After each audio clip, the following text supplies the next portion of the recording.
France Bleu Paris. Côté saveur, Corentine Feltz. Maigrir, c'est mourir. On n'entend pas souvent ça. Voilà ce que dit Éric Fontaine, président du collectif de lutte contre la dénutrition qui nous rejoindra dans quelques minutes sur France Bleu Paris. Aujourd'hui en France, 800 000 seniors souffrent chaque année de ce qu'on appelle la dénutrition. Alors nos besoins nutritionnels évoluent-ils avec l'âge ? Quels sont les besoins spécifiques des seniors ? On en parle dans Côté Saveur aujourd'hui avec Stéphanie Roux, diététicienne et responsable projet nutrition santé chez Saveur et Vie. Bonjour Stéphanie Roux. Bonjour Corentine. Pourquoi l'alimentation des seniors est un enjeu aussi important de santé publique ?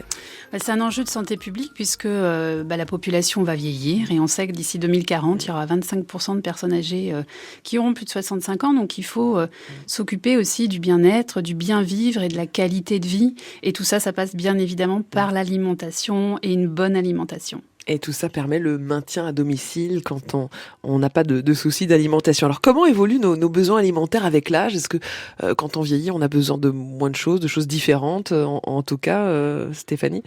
L'avancée en âge, ça nécessite quelques aménagements quand même en termes d'alimentation, de manière à apporter tout ce qu'il faut à l'organisme pour conserver des fonctions de mobilité ou des capacités aussi fonctionnelles, prévenir les chutes ou aussi prévenir les pathologies infectieuses qui sont des accélérateurs de vieillissement. Donc pour ça, il faut aller chercher dans l'alimentation, grâce à l'alimentation, tous les bons macronutriments, micronutriments pour faire fonctionner l'organisme et rester en bonne santé. Est-ce qu'un senior a besoin de moins manger qu'un autre adulte ?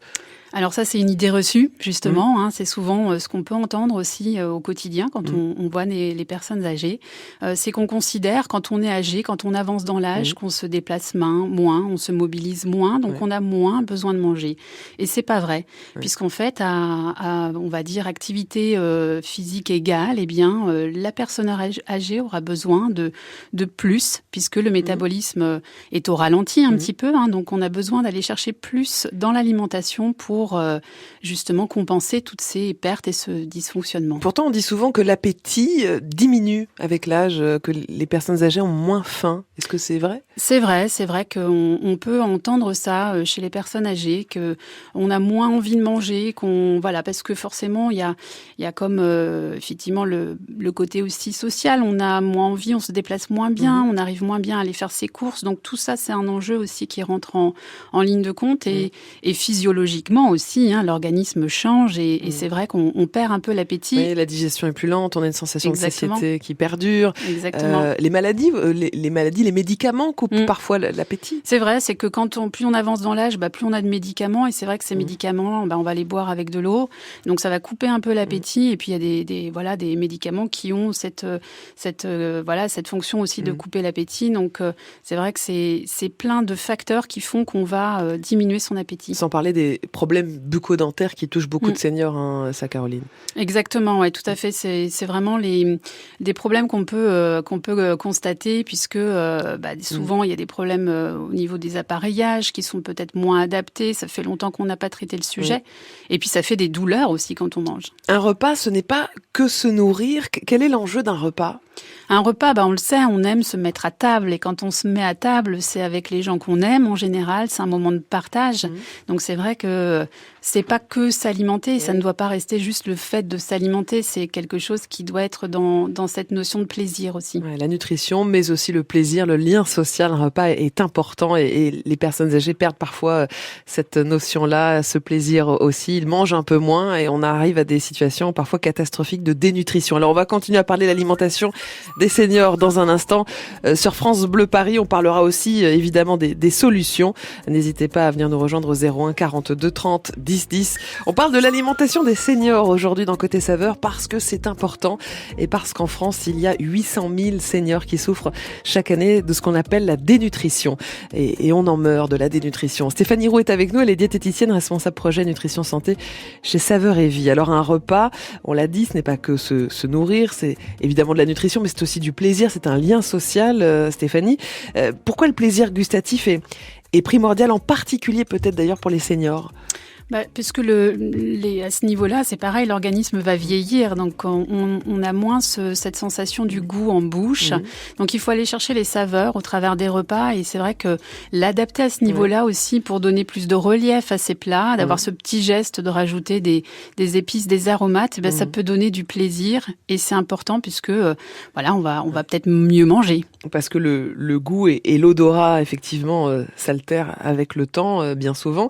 Le plaisir gustatif qui n'est pas souvent présent dans la restauration collective, je pense pour le cas des seniors aux EHPAD. Donc c'est un point clé, ça, c'est une réponse qu'on doit apporter à ce problème de dénutrition. C'est sûr, ça passe vraiment par ce plaisir de ce moment de se mettre à table, parce que c'est un moment qui nous suit tout au long de la vie, et quand il y a des souvenirs aussi autour du repas, c'est bien d'aller rechercher ça aussi, même quand on est en collectivité. Donc on sait qu'il y a quand même un travail qui est fait maintenant pour améliorer aussi c'est ce moment du repas dans les circonstances où on est en résidence ou à l'EHPAD. Mais c'est vrai qu'il faut, parce que comme la personne âgée ne fait plus à manger, il faut lui apporter quand même un rappel de ce qu'elle a senti quand elle cuisinait elle-même, quand elle a préparé ses repas, et de redonner ces sensations aussi d'éveil de tous les sens. On a tous été scandalisés par l'affaire des repas dans les EHPAD l'année dernière, qui nous a rappelé les failles de cette restauration collective. Comment on peut faire vraiment évoluer les choses, Stéphanie Roux ? C'est de travailler justement sur des recettes qui rappellent un peu des souvenirs à tout le monde, et puis pourquoi pas aussi les faire participer à la préparation du repas, parce que c'est pas parce qu'on est en perte d'autonomie, avec des capacités qui sont moindres, parce que éplucher des légumes, ça va être plus compliqué, rester debout, ça va être plus compliqué. C'est quand même de les faire participer à ce moment-là. Mais Stéphanie, votre réponse, elle est philosophique, bien sûr, mais est-ce qu'on peut obliger les EHPAD, la restauration collective, à améliorer la qualité des menus, le goût aussi des plats qu'ils servent dans les EHPAD? C'est vrai que c'est le sujet justement de travailler sur ce moment du repas et d'apporter les solutions. Alors après, il y a quand même du travail qui est fait. On essaye d'aller chercher des cuisiniers qui apportent leur petite touche, qui ne font pas que de l'assemblage. Mais il y a qui disent je ne peux pas faire un repas à ce au niveau du coût. À ce prix-là, c'est une question du budget qu'on leur donne aussi. Exactement. Ouais. Comment on pourrait obliger les EHPAD, qui sont quand même très chers pour les résidents, pour les familles, à allouer un budget suffisant pour faire un repas correct. Ça. Toute l'hôtellerie autour de même le repas, la façon de présenter les plats, de mettre dans des jolies assiettes avec des couverts qui rappellent aussi peut-être la maison, une nappe. Enfin, tout ce contexte aussi au niveau du repas doit être valorisé. Et je sais que c'est justement peut-être que le professeur Éric Fontaine en parlera, mais c'est un sujet sur l'hôpital aussi, les plateaux repas à l'hôpital. Le collectif travaille pour justement augmenter le coût du repas. L'hôpital, c'est le premier service de restauration de France, même, de restauration collective. Combien coûte un repas équilibré et bon en restauration collective, si on veut faire bien les choses, Stéphanie? Là, je crois qu'il faudrait au moins 5 euros. Après, effectivement... Quand on parlait d'€1 alloué pour faire un repas dans les EHPAD l'année dernière, ce qui était évidemment impossible. Impossible, oui. On va en parler avec le professeur Éric Fontaine qui nous rejoint dans un instant sur France Bleu Paris. On le disait, 800 000 seniors souffrent chaque année de dénutrition. Comment on repère une dénutrition, Stéphanie ? Alors c'est vrai que on a ce souci du repérage de la dénutrition parce qu'il n'est pas suffisamment fait, c'est pas systématique, mais on peut le repérer comme ça, ne serait-ce que par le coup d'œil de, par exemple, la personne qui a ses vêtements qui flottent, alors que l'année dernière, pour le coup, ça passait, ou la montre qui flotte. Donc ça, c'est déjà un premier repère. Quand on maigrit. Quand on perd de la masse musculaire surtout. C'est vraiment ça aussi qui fait la différence, c'est qu'on perd du muscle et donc on se fragilise aussi. Quand on perd la moitié de sa masse musculaire, on meurt. Disons qu'effectivement, il n'y a plus de force, il n'y a plus de tonicité. Et tout ça, ça a un impact sur tout le fonctionnement de l'organisme pour avoir une bonne santé. Dans Côté Saveur, ce matin, on s'intéresse à l'alimentation des seniors parce que c'est un sujet de santé publique. Et le professeur Éric Fontaine ne dira pas le contraire. Il nous rejoint. Bonjour, professeur. Oui, bonjour. Vous exercez en CHU, donc vous êtes bien placé pour nous parler de ce sujet. Vous dites, professeur, vous qui êtes président du collectif de lutte contre la dénutrition, maigrir, c'est mourir. Aujourd'hui, en France, on meurt de dénutrition, professeur ? Oui, on peut en mourir, bien sûr. Le problème, c'est que, comme beaucoup de pathologies, elles se cachent derrière d'autres pathologies, ce qui fait que vous verrez pas beaucoup de gens sur lesquels le diagnostic a été morts par dénutrition, de même que vous verrez pas beaucoup de diagnostics morts par diabète, alors que dans les deux cas de figure, c'est des maladies qui sont potentiellement graves et qui entraînent des complications. Ouais, dans un pays d'abondance comme la France, on meurt encore de dénutrition pour certains seniors. Alors, il y a d'autres conséquences évidemment avant la mort. Quelles sont ces conséquences progressives d'ailleurs de la dénutrition, professeur Fontaine? En fait, la dénutrition, ça baisse les défenses immunitaires et ça fait le lit, ça favorise en fait les infections. Ce qui fait que des infections qui sont bénignes, comme la grippe ou même le Covid dans la grande majorité des cas, heureusement, eh bien, ça peut quand même tuer de temps en temps des personnes. Donc la dénutrition, c'est d'abord une baisse des défenses immunitaires et cette baisse des défenses immunitaires, elle est liée au fait que on a perdu des muscles. Alors le lien entre les deux paraît curieux, mais il est absolument certain et prouvé. Et puis chez les seniors, en plus, par rapport à la dénutrition qui peut toucher les personnes âgées, la baisse de muscles, ça favorise les chutes, et les chutes, c'est la fracture, c'est le début de l'institutionnalisation et de la perte d'autonomie. Alors pour les seniors qui se nourrissent correctement, professeur Fontaine, est-ce qu'ils ont tout ce qu'il faut au niveau nutriments ou est-ce qu'il faut quand même prendre des compléments alimentaires? Ah non, il ne faut pas prendre de compléments alimentaires si on mange normalement, il n'y a aucun souci. Ce qu'il faut rappeler aux personnes âgées, ou peut-être même pas leur rappeler, mais leur apprendre, c'est qu'il y a une idée reçue qui voudrait que les personnes âgées aient besoin de moins de protéines, et ça c'est totalement faux. On sait en fait que les personnes âgées ont besoin de plus de protéines pour des raisons de digestion, on va dire, qui fait qu'elles sont moins bien assimilées quand on est une personne âgée. Donc il faut absolument dire aux personnes âgées qu'il faut manger des protéines, alors que ça soit de la viande, du poisson, du fromage, des laitages, des œufs, et puis éventuellement aussi des protéines végétales. Il faut en manger plus, les protéines végétales, que les protéines animales. Donc l'idée, c'est vraiment de manger des protéines. C'est le message qu'il faut bien faire entendre à tout le monde. Donc non, les besoins en protéines ne sont pas diminués quand on est une personne âgée, ils sont augmentés. Professeur Fontaine, l'État français vous a donc chargé du dossier de la dénutrition. La réponse est évidemment en grande partie politique. Comment est-ce qu'on peut faire pour améliorer la situation? Vous qui êtes en CHU, par exemple, la question de la restauration collective du fameux plateau repas à l'hôpital ou dans les EHPAD. Alors, c'est un dossier qui est compliqué parce qu'il est à la fois médical et à la fois financier. Je m'explique. D'un point de vue médical, le souci des gens, c'est pas qu'on leur donne pas à manger, c'est qu'ils ont pas faim. Et donc ça, c'est vraiment le souci et la difficulté, c'est de nourrir quelqu'un qui n'a pas faim. Quand on est malade, on a souvent un petit appétit. Ouais. Et surtout quand le plateau repas est pas très appétissant, justement, ça n'encourage pas. Ça c'est vrai aussi, mais en tout cas, le premier travail, c'est de faire ce qu'on appelle la densification énergétique, c'est-à-dire de mettre beaucoup de calories et beaucoup de protéines dans des petits volumes. Et ça nécessite une espèce de révolution intellectuelle, c'est-à-dire qu'il ne faut pas avoir peur de mettre un peu de gras et un peu de sucre, parce que finalement, à la fin, c'est quand même ça qu'il faut pour ne pas maigrir. Et puis, évidemment, il y a le problème de l'autre côté, qui est le problème financier, et c'est clair que pendant très longtemps, et ça peut être encore le cas maintenant, mais j'espère un peu moins qu'avant, mais ça a été une espèce de volant de régulation, c'est-à-dire que quand il fallait faire des économies, on a beaucoup joué là-dessus, avec en fait l'idée que c'était pas très grave parce que tout le monde mangeait trop, quoi.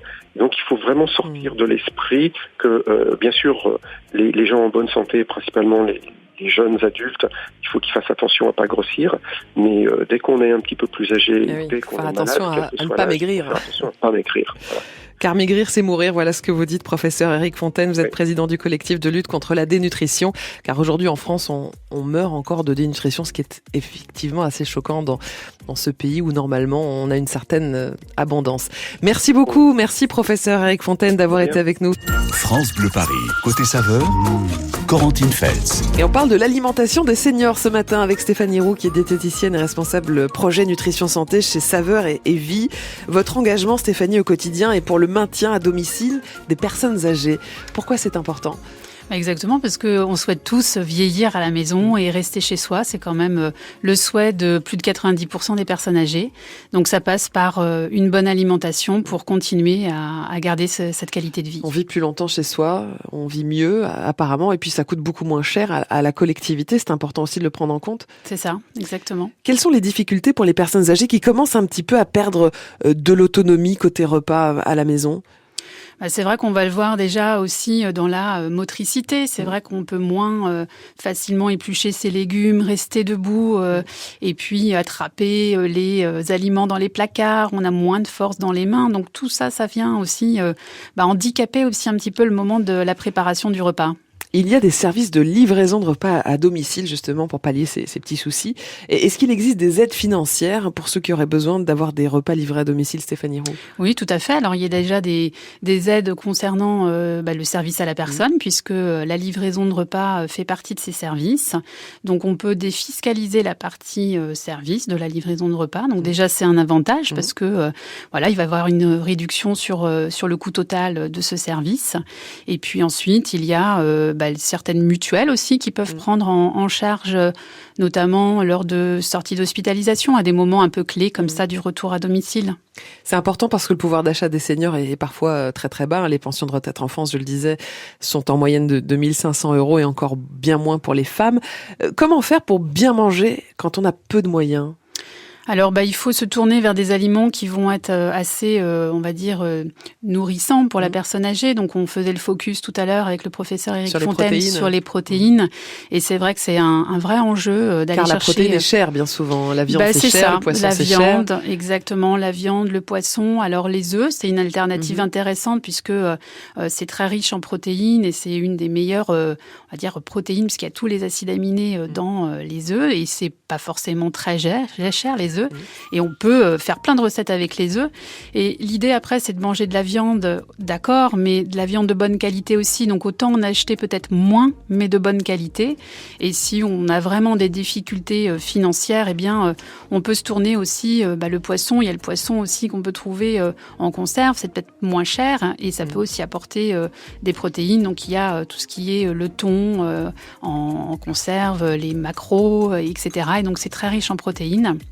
Et ça peut être une alternative pour essayer d'équilibrer le porte-monnaie.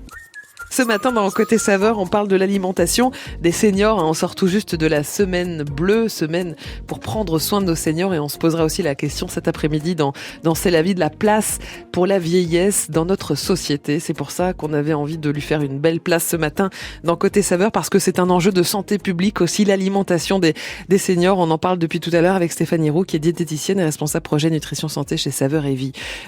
Juste en conclusion, Stéphanie Roux, si vous deviez résumer les conseils pour l'alimentation, autour de l'alimentation des seniors.